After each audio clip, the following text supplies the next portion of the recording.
Surat Yakobus pasal yang pertama, mulai ayat pertama sampai dengan ayat ke-8.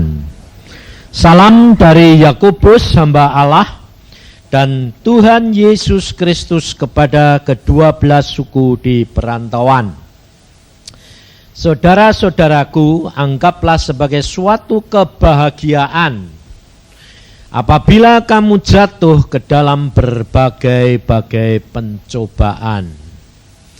Sebab kamu tahu bahwa ujian terhadap imanmu itu menghasilkan ketekunan. Dan biarkanlah ketekunan itu memperoleh buah yang matang, supaya kamu menjadi sempurna dan utuh dan tak kekurangan sesuatu apapun. Tetapi apabila di antara kamu ada yang kekurangan hikmat, hendaklah ia memintakannya kepada Allah, yang memberikan kepada semua orang dengan murah hati dan dengan tidak membangkit-bangkit. Maka hal itu akan diberikan kepadanya. Hendaklah ia memintanya dalam iman dan sama sekali jangan bimbang. Sebab orang yang bimbang sama dengan gelombang laut yang diombang-ambingkan kian kemari oleh angin. Orang yang demikian janganlah mengira bahwa ia akan menerima sesuatu dari Tuhan. Sebab orang yang mendua hati tidak akan tenang dalam hidupnya. Saudara, setelah kita membaca firman Tuhan, kita harus menyadari bahwa firman Tuhan ini diberikan kepada saudara dan saya untuk supaya saudara dan saya belajar. Jangan mengulangi akan pengalaman daripada anak-anak Tuhan di pada zaman daripada Yakobus ini, di mana mereka tidak sampai kepada kesudahannya. Saudara tahu Yakobus ini bukan Yakobus murid Tuhan Yesus. Tetapi dia di sini dikatakan dia hamba Yesus Kristus. Karena sebetulnya saudara, Yakobus ini adalah saudaranya Tuhan Yesus, adik Tuhan Yesus secara daging. Jadi Yakobus ini memang anak Maria dan Yusuf. Jadi bukan anak bukan keponaan atau saudara sepupu, enggak. Ini memang anak Maria dan Yusuf. Jadi saudara perhatikan, kenapa dia setelah ini dia berani mengatakan dan dia menyaksikan dia hamba Yesus Kristus Tuhan. Karena apa? Karena dia mengalami sendiri. Dia sebelumnya itu tidak ada yang percaya. Yakobus tidak percaya. Kalau saudara baca di dalam di dalam Injil Yohanes, saudara tahu bahwa adik-adik Tuhan Yesus sendiri tidak percaya kepada Yesus. Selama Yesus hidup di dalam dunia. Kenapa saudara? Karena mereka melihat secara daging. Karena mereka melihat secara duniawi, hikmat dunia. Makanya di sini dia mengatakan kenali akan iman dan hikmat. Kalau saudara tidak mengenali, saudara tidak akan sampai. Yang penting itu akhirnya saudara. Masuk surga itu tidak gandeng-gandengan. Maka kalau tadi Sandro bersaksi, saudara perhatikan. Dia lihat artis-artis yang lain bertobat tapi kok bingung gitu. Tidak usah bingung, Alkitab sudah ngajar. Masuk surga itu tidak gandeng-gandengan. Jangan sampai dia sendiri nanti tidak masuk. Kenapa? Lah menghakimi orang lain tidak boleh. Hati-hati, sungguhan. Sebab apa? Sebab masuk surga itu tidak gandeng-gandengan. Sebab Tuhan Yesus sudah berkata apa? Pengajarannya dengarkan. Jadi kesaksiannya boleh didengar. Tetapi apa? Alkitab ngomong apa? Loh, baca enggak? Nah itu tandanya enggak baca itu. Makanya kalau kamu enggak baca nanti kamu juga salah. Kamu juga ngalami enggak enak. Yesus, Tuhan berkata, pengajarannya dengarkan, tetapi perbuatannya jangan. Terhadap orang Farisi dan ahli Taurat, Tuhan Yesus pesan khusus. Pengajarannya dengarkan, tetapi perbuatannya jangan. Jadi tidak usah ngurusi perbuatannya, itu urusannya dia. Kalau dia mau jadi calo surga ya ben. Betul tak? Jadi dia kuak-kuak surga, saksinya kan begitu. Tapi perbuatannya enggak, ya urusannya dia, masa bodoh. Masuk surga enggak gandeng-gandengan. Sebabnya kalau saudara, makanya itu saya kasih tahu, kalau saudara itu tahu benar-benar mengenal Tuhan, saudara enggak usah khawatir. Kenapa? Masuk surga sendiri-sendiri. Saudara bisa dikasih tahu. Saya kerap kali dikasih tahu sama Tuhan. Saya dibawa ke surga, ditunjukin. Dan ternyata saudara, banyak hamba-hamba Tuhan, enggak usah artis, pendeta ada di alam maut. Saudara tahu? Pendeta ada di alam maut, tidak di surga. Dan pendeta-pendeta itu jangan saudara kira, bukan pendeta-pendeta yang enggak laku atau di desa. Pendeta itu di mana? Terkenal. Pendeta-pendeta yang sekarang mati itu sebagian ada di neraka. Saya tahu. Setelah Tuhan bilang, kamu lihat itu. Loh, dia kan hamba Tuhan terkenal Tuhan. Tuhan berkata apa? Dia hanya bisa ngomong, tapi tidak menjadi pelaku firman. Makanya hati-hati saudara. Sebab ternyata kalau saudara dengar kesaksian artis model begitu, betul lah? Saudara bilang apa? Ya, kamu sendiri tidak sadar, kamu juga begitu. Loh, jujur, saudara sendiri begitu enggak? Hah? Sebabnya apa? Sebab saya kasih tahu. Tuhan berkata, kalau engkau dan saya tidak berbuah, kamu tidak akan bisa masuk surga. Betul? Hah? Ayo. Terus, satu. Kedua, untuk menjadi murid Yesus, saudara dan saya harus punya iman.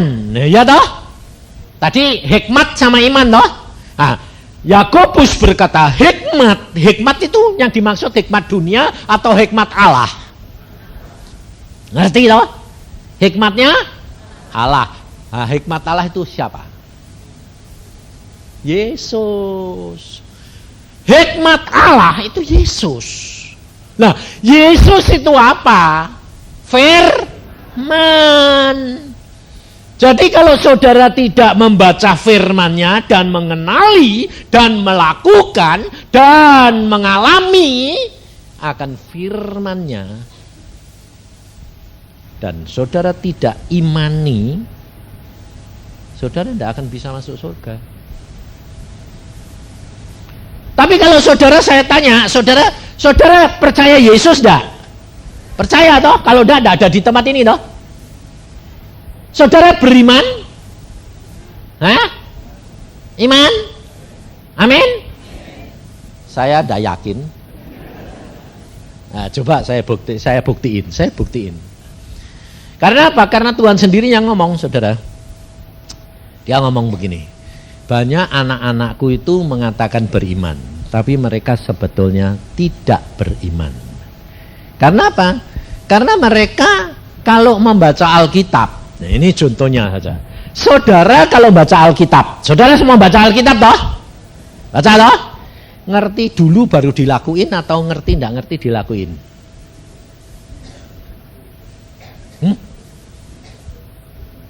Ayo jujur.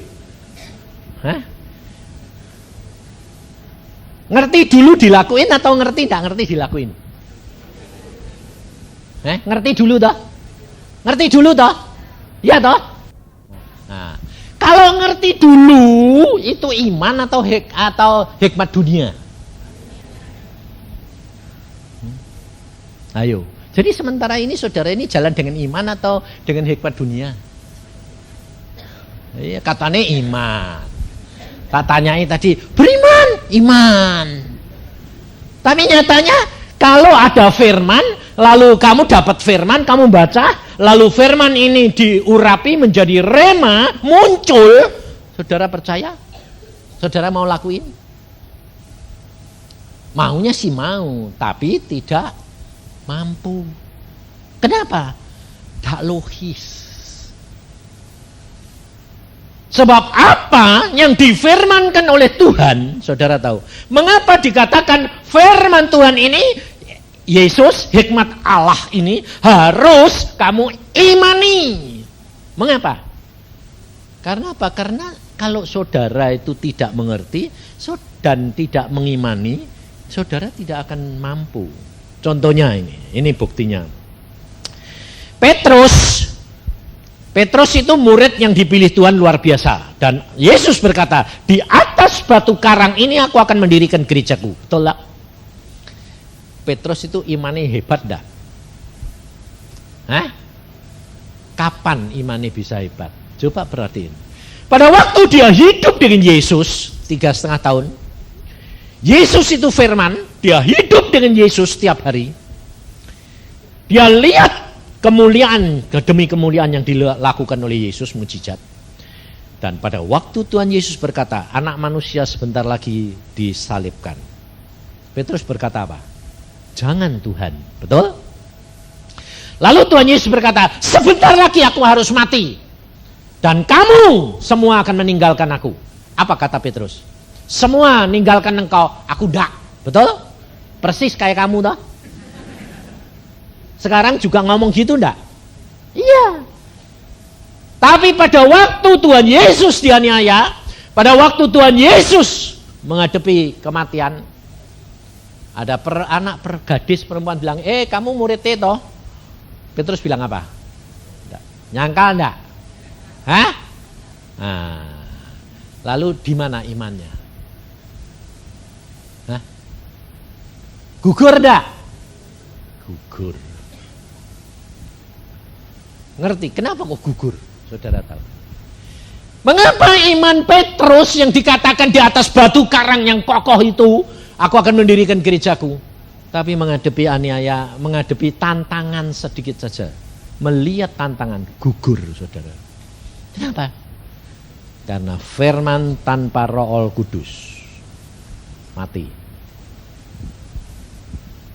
Yesus sama Roh Kudus tidak bisa dipisahkan.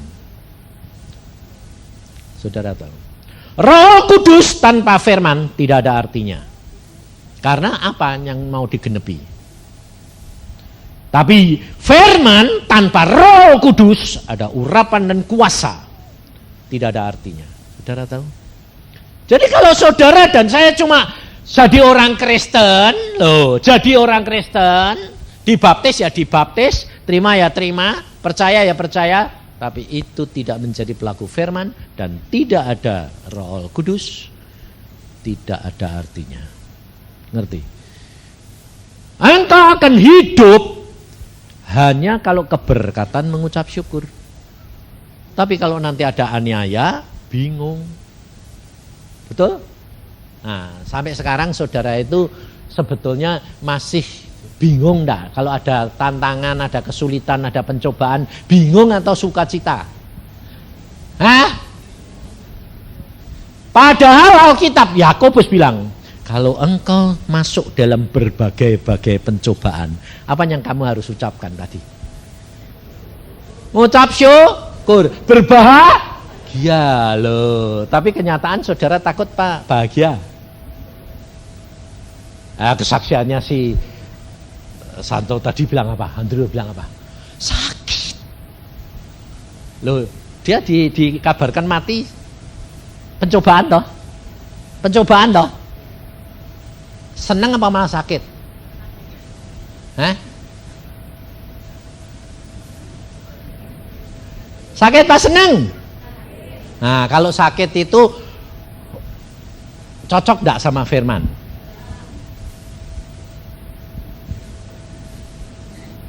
Untungnya dia sekarang lebih mengenal Tuhan. Jadi harus ningkat saudara. Sama dengan Petrus pada waktu itu. Sama saudara. Sama. Maka dari itu saudara, Jangan cuma sekedar jadi orang Kristen, cuma firman, dengar kesaksian, sama dengan Petrus. Petrus lihat mujizat yang dilakukan Yesus. Dia lihat sendiri. Bahkan Yesus pernah berkata, siapa aku? Satu-satunya orang yang bisa menjawab, hanya Petrus. Engkau adalah Mesias. Semua meninggalkan dia. Yesus. Tapi Petrus bilang, aku tidak mau. Tapi kenyataannya tidak mampu, saudara. Maka dari itu, mau mendeteksi saudara, hidup di dalam firman dan urapan roh. Apa? Deteksinya itu gampang sebetulnya. Kalau kamu masih takut, kalau kamu masih khawatir, kalau kamu masih takut mati, belum mati loh ya, baru dikabarke mati.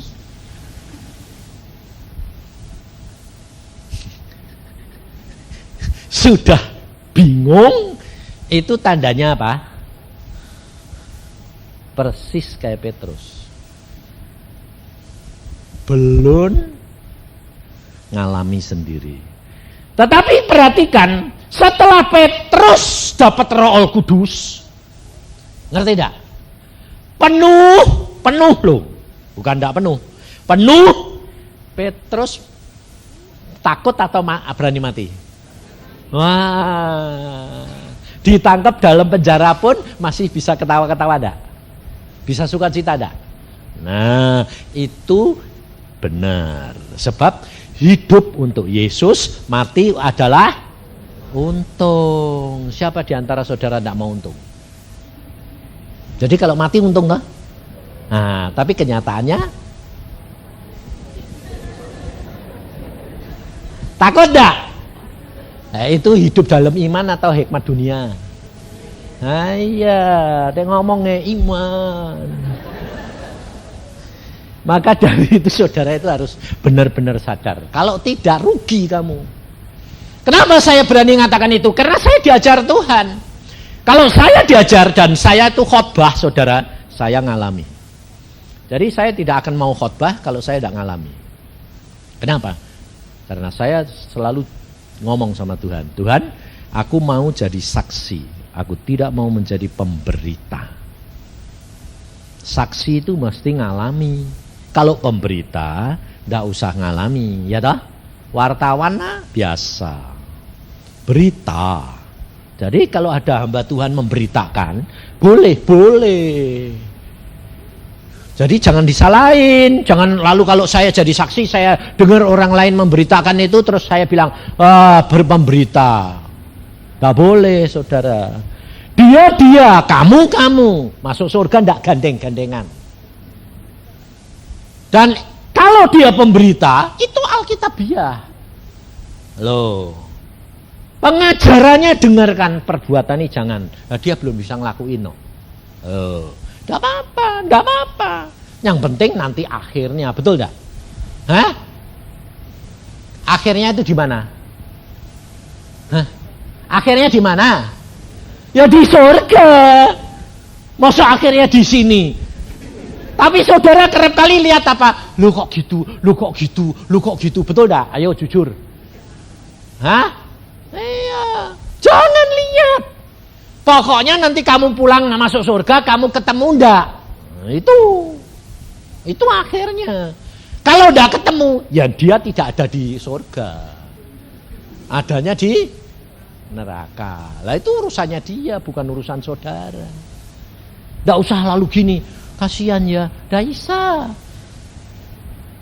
Banyak anak yang bilang sama saya begini, Pak, saya itu bingung Pak, khawatir Pak, papaku sudah mati itu nanti gimana Pak? Kalau dia di neraka kan kasihan. Loh, saya bilang, kamu itu nanti mau masuk surga atau kasihan mau sama-sama dengan di neraka?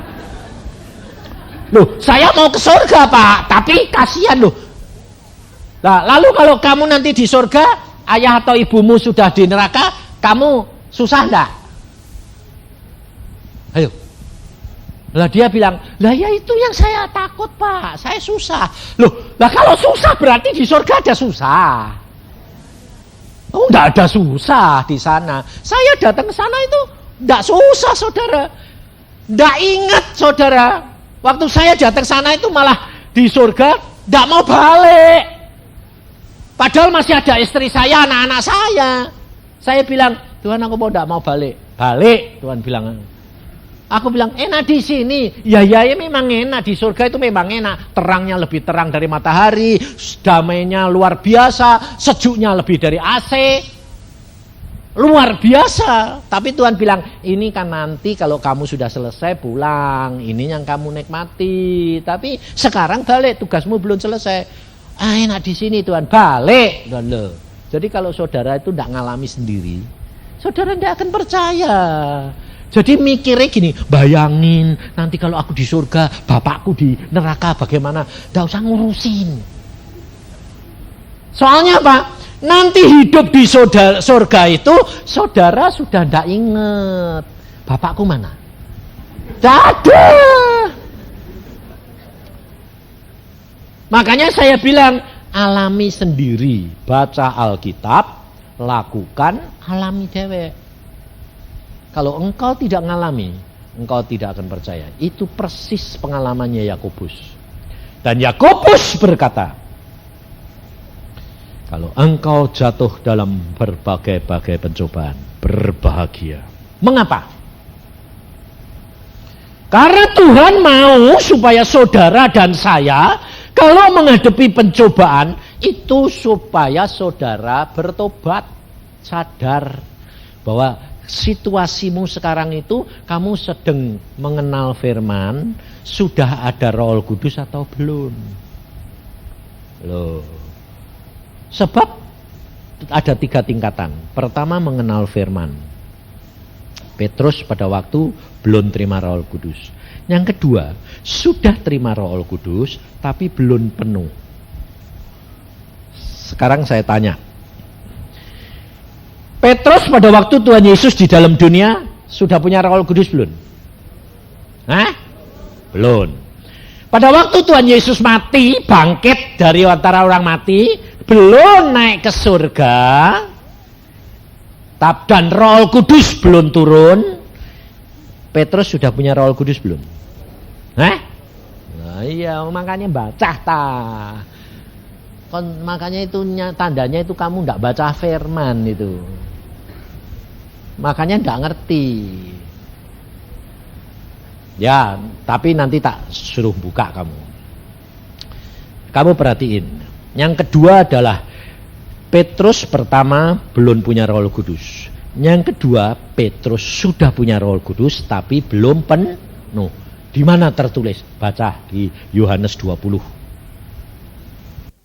Yohanes 20 pasal 20 ayat 21 dan 22.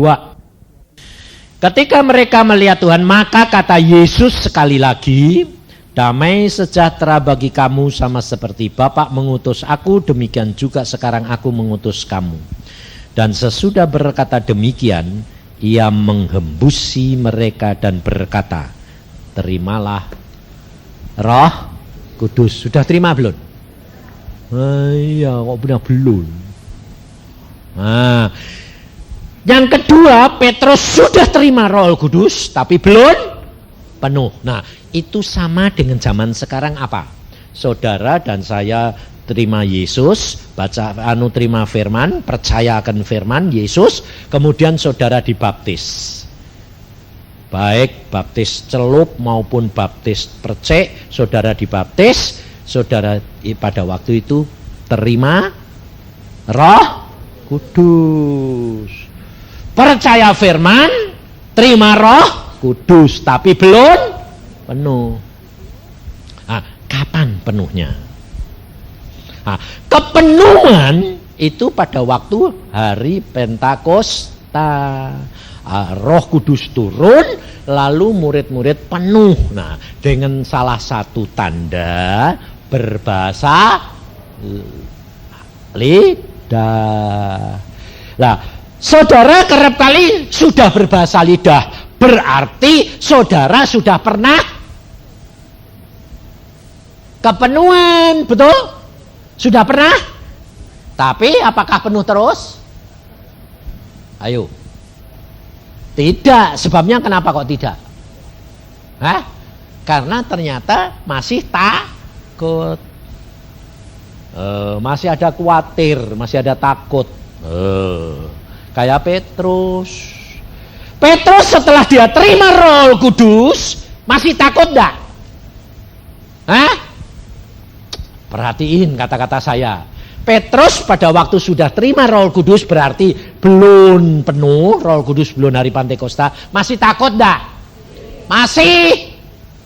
Contohnya apa? Waktu kumpul di sama teman-temannya di dalam kamar tertutup. Karena takut. Tapi setelah dia terima Roh Kudus, terbuka dia. Tidak takut. Tangkap, masuk penjara, tidak takut. Kenapa? Karena dia dikuasai oleh Roh Kudus. Maka dari itu saudara, kalau di dalam masa sekarang, contohnya ini sekarang di Indonesia. Di Indonesia ini kejahatan begitu rupa, betul? Sekarang orang menghakimi sendiri-sendiri, polisi malah dihakimi. Hukum sudah berlaku terbalik. Persis kalau membaca zamannya Nabi Habakuk. Hukum terbalik. Karena para pemimpin tidak karu-karuan. Lalu setiap orang bertindak menurut kehendaknya sendiri-sendiri. Reformasi. Tapi saudara perhatikan. Hanya orang yang hidup di dalam firman dan kepenuhan roh, dia yang akan terlepas dan terluput dari segala yang melanda isi dunia ini. Hal itu tertulis di dalam Wahyu pasal 3 ayat 10. Sebab kita kerap kali mencari perlindungan, kita kerap kali mencari keselamatan, kita mencari segala perkara, tetapi saudara harus tahu hanya ada di dalam firman dan Roh Kudus. Dalam Wahyu pasal 3 ayat 10, karena engkau menuruti firman-Ku, kata Tuhan Yesus. Karena engkau menuruti firman-Ku untuk tekun menantikan Aku. Perhatikan. Maka Aku pun akan melindungi engkau dari hari pencobaan yang akan datang atas seluruh dunia untuk mencobai mereka yang diam di bumi. Engkau dan saya harus tekun menantikan, menuruti firman. Jadi saudara dan saya baca firman, turuti dan tekun menantikan. Apa artinya? Nah, ini yang kerap kali orang Kristen tidak ngerti, saudara. Tekun menantikan berarti apa? Dia berdoa, minta pimpinan Roh Kudus sampai Roh Kudus berbicara melalui firman. Tugas daripada Roh Kudus salah satu adalah satu, mengingatkan dosa. Kedua, dia akan mengingatkan akan firman yang Yesus pernah katakan. Dan ini perhatikan, Perjanjian Lama selalu mengatakan lakukan hukum-hukumku. Perjanjian Baru dikatakan lakukan perintah-perintahku. Beda. Kalau hukum itu berlaku selamanya. Kalau perintah itu berlaku selamanya atau sementara? Nah, sesaat. Maka dikatakan Yesus berkata, karena engkau melakukan firman-Ku dan menantikan Aku. Nah, yang dinantikan apa? Perintah firman Tuhan yang muncul menjadi, saya itu semalam enggak tidur. Bukan takut, tapi karena telepon terus. Orang nyari terus, telepon. Dari malam, dari jam 6 sampai jam 6 pagi. Sampai saya mau tidur, mau tak matiin, kasihan. Enggak dimatiin, kurang ajar. Telepon terus. Saya sampai bilang, Tuhan tak matiin ya. Jangan, kasihan mereka. Oh ya sudah. Telepon terus saudara. Tanya gini, Pak, tolong dong Pak. Kenapa kamu minta tolong saya? Saya bilang, ya ini masa sudah di depan saya, di depan rumah saya. Terus mau apa? Ini teriak mereka, keluar atau mati di dalam bakar. Nah terus Alkitab bilang apa? Saya bilang, kamu berdoa, kamu percaya enggak sama Tuhan? Punya iman enggak? Punya. Punya? Berdoa. Sudah. Terus Tuhan ngomong apa? Dadak ngomong. Nah ya itu. Lah karena enggak ngomong jadi ketakutan, dia lalu tanya saya, Pak, saya ini di dalam apa keluar? Lah aku bilang, kok kamu tanya saya? Lah karena Tuhan ini tidak jawab. Lah kamu menantikannya bukan percaya, mintanya instan. Ya toh, Tuhan aku ini bagaimana? Keluar apa tidak?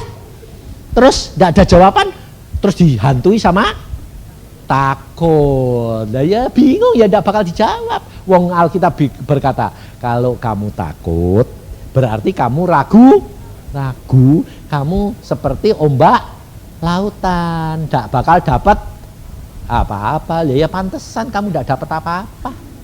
Nah terus bagaimana? Diam, sembahyang, diam sampai Tuhan jawab. Terus jawabannya apa? Lah kalau dibakar? Lah saya bilang, ya mati. Lah ya toh. Lah masuk saya bilang, jangan khawatir, dibakar enggak mati loh. Nah, aku bilang itu namanya hidup dengan khayalan. Betul enggak? Dia tanya, lah kalau dibakar, ya mati. Saya bilang, loh kok mati? Loh lah ya berarti kamu itu takut toh?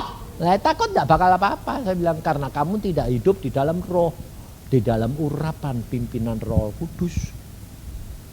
Ya terus habis itu dia nangis, dia ngomong, ya kalau makanya itu tolong dong Pak, jawab mintain sama Tuhan. Saya bilang gini, untung Tuhan itu baik, saya bilang. Udahlah, Tuhan bilang sama saya begini, tinggal tenang di dalam rumah, enggak usah apa-apa, ngucap syukur. Kalau kamu ketakutan, muji-muji. Lah kalau dibakar loh, tanya lagi kok. Langsung tak jawab gini, kalau dibakar kamu mati semua masuk surga gampang, rame-rame. Lalu dia bilang, Pak, ini aku keadaan kayak gini gemeteran kok kamu gurau. Lah yang gurau siapa? Saya bilang. Lah kalau kamu mati sama-sama ya masuk surga, betul lah? Loh, kamu kepengen rame-rame masuk surga apa sendiri-sendiri? Kepengen rame-rame toh? Ayo, aku bilang ngomong imanmu iman rombongan. Makanya aku bilang itu, kalau kamu tidak ngalami, aku tuh sudah ngalami, saya bilang. Kamu ini belum apa-apa, saya bilang. Aku tuh sudah ngalami, itu sudah mau dipancung. Bahkan didatangi, saya bilang, Pak, saya mau membunuh Bapak. Ya, saya bilang, ya, tidak marah. Ya, saya bilang. Lalu Bapak mau mati pakai apa? Ditanya. Mau mati pakai tali, kawat dijiret, pakai pisau ditusuk, pakai pistol ditembak, atau pakai pukul bisbol dipukul. Aku bilang mati gampang, caranya gampang, masuk surga yang paling enak. Nah terus mau mati di mana Pak? Di rumah atau di belakang? Jadi saya ngalami, istri saya sedang pada waktu itu ngandung 7 bulan, Iin anak pertama. Aku bilang, udah apa-apa, santai aja. Saya bilang sama istri saya, bilang gini, Dek, nanti kita memang dibunuh, memang sudah dikasih tahu sama Intel bahwa malam ini kita mau dibunuh. Kalau Tuhan kedaki kita mati, kita toh mati bersama kamu, saya sama anaknya, kandung lumayan toh. Saya ngomong sama gitu sama istri saya. Lalu istri saya bilang, janji lo ya, Dek mati bareng lo ya, bareng, jangan khawatir. Ayo, yang penting kita sembahyang. Jadi sore itu kita sembahyang dulu. Tuhan, aku dikabari Intel, ini aku lari atau tinggal di rumah? Saya tenang. Tuhan bilang ini, tetap tinggal tenang, percaya saja. Saya bilang, tetap tinggal tenang, percaya saja. Mati untung loh. Saya ngalami itu zaman G30S, saudara. Dan Intel berkata, kalau sudah divonis di daftar, tanggal jamnya tidak ada yang bisa lolos. kecuali saya. Karena Tuhannya tidak boleh. Saya orangnya santai kok. Karena apa? Mengenal Tuhan secara pribadi. Dan sudah dibawa ke surga berkali-kali. Jadi surga enak kok, ngapain? Makanya saya ngomong sama istri saya, kamu ini nanti hidup jadi di sini ketakutan kalau kamu tidak lihat. Kamu lihat rumahmu di surga. Loh, boleh? Boleh, minta sama Tuhan sana, berdoa. Boleh, dia 3 kali dibawa ke surga lihat rumahnya. Loh, penak toh? Penak toh? Kamu kepengen enggak? Lakuin firman. Kalau kamu melakukan firman, menyenangkan hatinya Yesus, minta apa saja, dia akan lakukan. Ngerti saudara? Saya dulunya tidak percaya, karena saya orang Protestan di GKI. Tapi Tuhan ajar saya langsung. Tuhan bilang, alami. Baca Alkitab, alami sendiri. Tidak usah ikut-ikutan, alami. Saya ngalami semua. Dan Yesus menyatakan dirinya. Banyak orang berkata, tidak mungkin ketemu Yesus. Saya bilang, Alkitab tidak ada yang berkata tidak mungkin ketemu Yesus. Tidak mungkin ketemu Allah Bapa, bukan Yesus. Yesus itu punya daging dan tulang, bisa. Wong aku pernah dijamah, aku pernah megang. Aku bilang, Tuhan, tubuh daging baru itu kayak gini. Kok kayak enak ya Tuhan, empuk kayak sepon. Aku bilang, Tuhan bilang, rasain, itu daging dan tulang baru, tubuh dan tulangku. Saudara tahu bahwa Yesus itu luar biasa, firman-Nya ya dan amin. Tidak usah khawatir. Maka dari itu saudara harus perhatikan. Yakobus berkata, kalau engkau tidak punya hikmat, kamu minta. Sebab Yesus tidak akan membangkit-bangkitkan, mengungkit-ungkit dosa dan masa lalumu. Kalau engkau sudah bertobat, sudah. Kalau engkau minta hikmat, artinya kalau engkau minta hikmat berarti engkau baca Alkitab dan berdoa, minta supaya diberi pengertian. Supaya mengerti akan firman dan bisa dilakukan. Jadi ngerti tidak ngerti saudara. Nah, iman itu begini. Kalau kamu baca, tidak ngerti toh, nah, kamu berdoa. Tuhan beri aku ngerti. Nah, Tuhan memberinya kamu mengerti itu bukan dikasih ngerti teorinya dulu. Enggak. Kamu suruh ngalami dulu, dari hasil buah kamu nanti bisa mengerti. Itu artinya firman apa. Nah, itu namanya berjalan di dalam iman. Ini contohnya. Ada seorang hamba Tuhan, dia mau dari kecil dia bilang, aku mau menjadi misionaris, aku mau menjadi hamba Tuhan, mau pergi kemana? Ke tempat suku yang terasing, yang belum kenal sama sekali. Wah, dia menggebu-gebu doanya itu terus. Tapi saudara, ternyata tidak dikirim-kirim sama Tuhan, malah tambah gede. Lalu sampai dia pemuda ngalami kecelakaan, kaki putus, rusuk putus, gigi rontok semua, kecelakaan, ompong, bahkan putus semua dijabuti, terus dibikin ke gigi palsu. Bayangin, dia bilang, Tuhan aku ini mau nginjil ke tempat itu, kok malah mau buat kayak gini. Tuhan ini tidak jawab A, tidak jawab B. Habis itu apa saudara? Dia dikirim karena dia ini luka sakit, terus jadi doa banyak, terus akhirnya dikunjungi sama hamba Tuhan dari luar negeri, terus didoain. Dan apa kepinginmu anak muda? Jadi penginjil keluar, tapi ke suku terasing. Wah, beneran aku butuh. Tapi aku sudah cacat. Oh, enggak masalah. Sudah, tak kakimu kan bisa nyambung lagi, rusuk nyambung. Lah tapi gigi malah gigi palsu, enggak punya gigi, sakit gigi. Lalu dia bilang, lah sudah kayak gini malah Tuhan mau pakai. Iya. Lah saudara tahu, dia akhirnya dikirim ke tempat suku asing di Afrika. Sendiri masuk sana saudara. Dia anak muda, nginjil. Wah, puji Tuhan. Wah. Nyanyi-nyanyi ditangkap, saudara.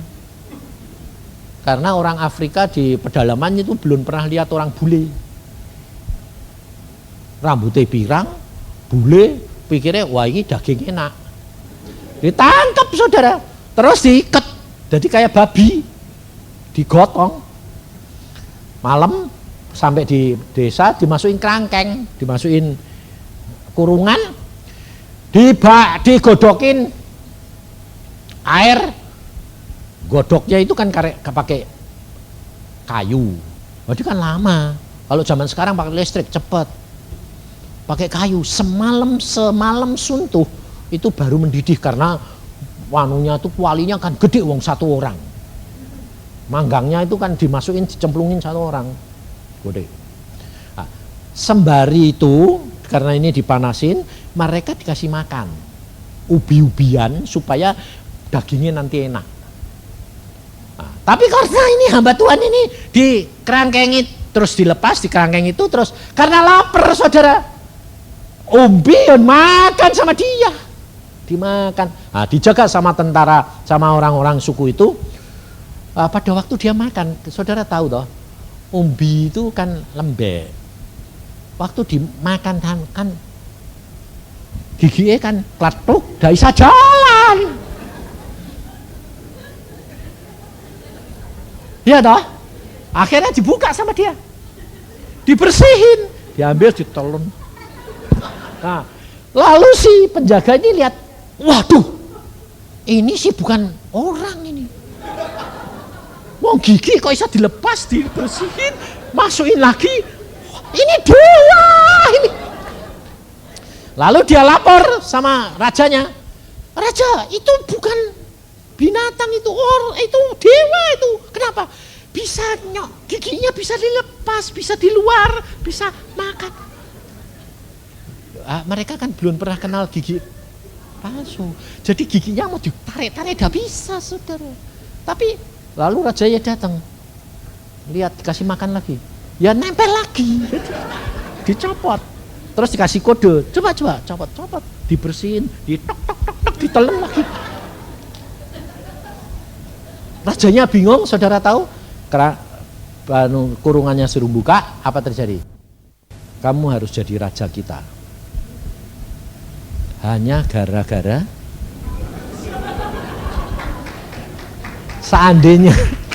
seandainya gigi gak rontok, dia sudah dibikin sayur gak? Dia kepengen jadi apa? Penginjil. Tuhan dengar doa dia. Tuhan tahu dia bakal dikirim ke sana, betul? Tuhan tahu bahwa dia akan mengalami kesengsaraan dan aniaya di sana. Jalan Tuhan bukan jalan saudara. Yakobus berkata, kalau kamu sedang mengalami pencobaan, berbahagia, tekun, percaya, Allahmu punya rencana yang indah dalam hidup saudara. Jangan takut, jangan khawatir. Di sini ada banyak anak muda. Jangan takut, jangan khawatir. Kalau engkau menjadi pelaku firman, hadapi segala sesuatu bersama dengan Tuhan. Jadi kalau cari jodoh jangan lihat dulu baru sembahyang. Itu salah. Sebab anak muda selalu gini, lihat dulu, seneng, baru sembahyang. Ya tak? Jadi itu imane bukan iman itu. Itu hikmat dunia, kemudian disuruh memberkati. Betul kan? Itu bukan iman. Padahal Alkitab berkata apa? Setiap orang dibalas menurut perbuatannya. Jadi kalau kamu begitu ya enggak bisa.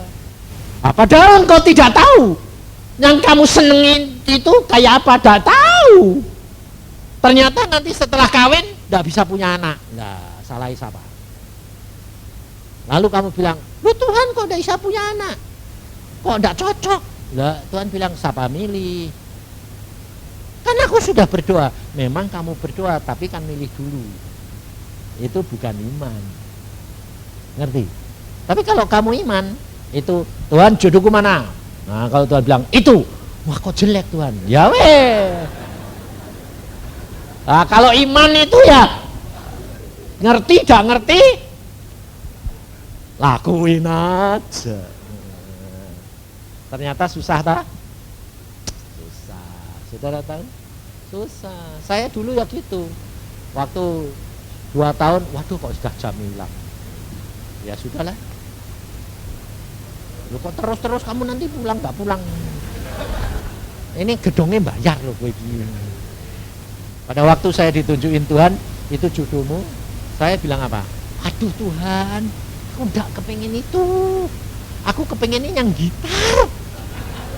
Tuhan bilang, itu yang paling baik. Aduh mateng aku. Kerempeng kayak gitu. Tipis kayak gitu. Masa beratnya cuma 37, tinggi 156, kasihnya gendut gitu loh. Aku bilang, enggak, itu yang paling baik. Padahal belum kenal saudara. Iin juga begitu. Anak saya juga gitu. Pak, aku sudah dikasih jodoh. Siapa? Pak, enggak mau kasih tahu papa. Kenapa? Aku enggak seneng. Papa tanya Tuhan dong. Saya tanya, Tuhan jodohnya Iin siapa? Saya sedang nulis. Tuhan jodohnya Iin siapa? In, jodohmu mengenai jodohmu sebetulnya saya mau nulis gini. Papa belum dikasih tahu Tuhan.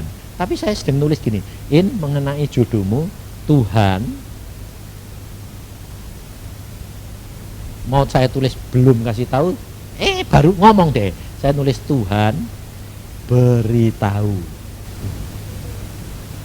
Namanya Paul. Paul Tuhan. Paul. Yang mana? Yang dulu bantu masang korden. Aduh Tuhan, aku sih tidak suka. Itu orangnya sombong, diem, angkuh. Malah Tuhan jawabnya gini, itu kamu waktu muda. Oh nanti jadi baik, nanti jadi baik. Oh ya sudah, sukamu. In, jodohmu Paul. Ya sudah. Ya betul Pak, aku tidak suka. Ya kamu dulu pernah ngomong sih salahmu. Dia pernah ngomong saudara waktu kecil, bilang, In, kamu besok kalau punya jodoh kayak apa? Aku besok kalau punya jodoh kayak papa. Nah rasain lu sekarang kayak gitu.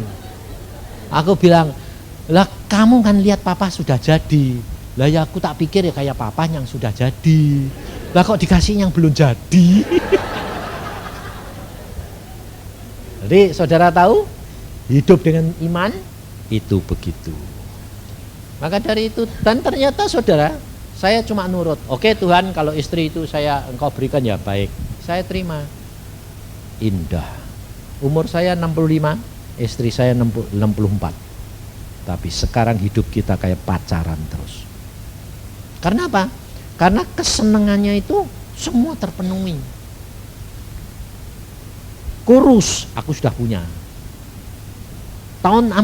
Saya pada waktu umur 40, tahun 70-an, itu model kurus yang paling laris. Saya sudah pernah punya. Nah, tidak kepengen orang kurus. Ya toh? Kemudian zaman itu kurus yang sudah pernah punya. Sekarang saya bilang umur 40, dia beratnya sudah 55. Kan sudah moloh. Nah, saya sekarang moloh ini. Nah, jadi kesenangan waktu muda tambah, setengah umur dapat. Loh, jadi senengnya luar biasa toh. Saudara, setelah dia umur 55, 60 sekarang, berarti 70. Lah, jadi kurus punya, moloh punya, sekarang gitar punya, gitar bass punya. Nah, lihat komplit toh? Kalau ikut Tuhan itu komplit, saudara.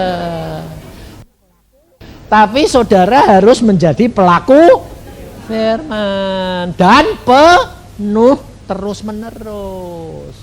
Sebab kalau enggak, takut saudara. Contohnya, ini ibu-ibu yang kegendutan takut toh? Takut kolesterol, takut apa, ya toh? Nah, itu tandanya enggak dikuasai. Padahal Alkitabiah, gendut itu Alkitabiah. Tapi gendutnya tua loh ya. Gendutnya tambah tua, tambah sehat. Itu Alkitabiah. Coba baca di Mazmur 92. Itu Alkitabiah, saudara. Waktu saya tanya sama Tuhan, Tuhan bilang, kamu sukacita, itu Alkitabiah. Tuhan bilang, mana ayatnya? Aku bilang gitu. Lalu Tuhan bilang, baca Mazmur 92. Ayat 13, 14, 15. Orang benar akan bertunas seperti pohon kurma, akan tumbuh subur seperti pohon aras di Libanon. Mereka yang ditanam di bait Tuhan akan bertunas di pelataran Allah kita. Pada masa tua pun mereka masih berbuah menjadi gemuk dan segar. Alkitabiah dah. Alkitabiah dah. Iya. Jadi tidak usah takut. Jadi sampai sekarang saya tidak pernah cek dokter, saya sendiri dokter. Cek dokter bilang tidak usah, bilang dicek, kamu bisa salah. Tuhan tidak pernah bisa salah. Kalau sudah waktunya pulang masuk surga kan enak. Ngerti tidak? Enak. Tidak usah takut, saya bilang. Wong di surga itu enak. Wong saya itu kepengen pulang, tidak boleh pulang-pulang. Saya sudah pernah mati dan ketemu Tuhan, dan Tuhan berkata, balik. Tuhan, aku mau pulang, jantungku berhenti. Oh, tidak masalah. Jantung berhenti kok tidak masalah? Iya, tidak ada masalah, saya bilang. Dia bilang, lempar sinar satu, meledak, bangkit. Lalu jantungnya jalan, Tuhan bilang, masuk. Aku bilang, tidak mau, aku mau pilih. Masuk. Tidak bisa, saudara. Pluk, masuk. Bangun. Tuhan mau pulang, belum, tugasmu belum selesai. Saudara tahu? Saya kasih tahu, belajar hidup dengan iman, karena Tuhan itu mau menunjukkan otoritasnya. Kalau kamu mau, dia tidak mau. Kalau kamu tidak mau, dia mau. Kamu tidak bisa pura-pura tidak mau, tidak bisa.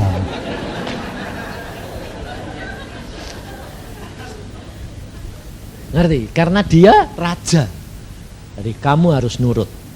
Nah, maka dari itu jalan dengan iman dan penuh dengan pimpinan roh, maka kamu akan menghadapi semua dengan penuh sukacita. Amin. Mari kita berdoa.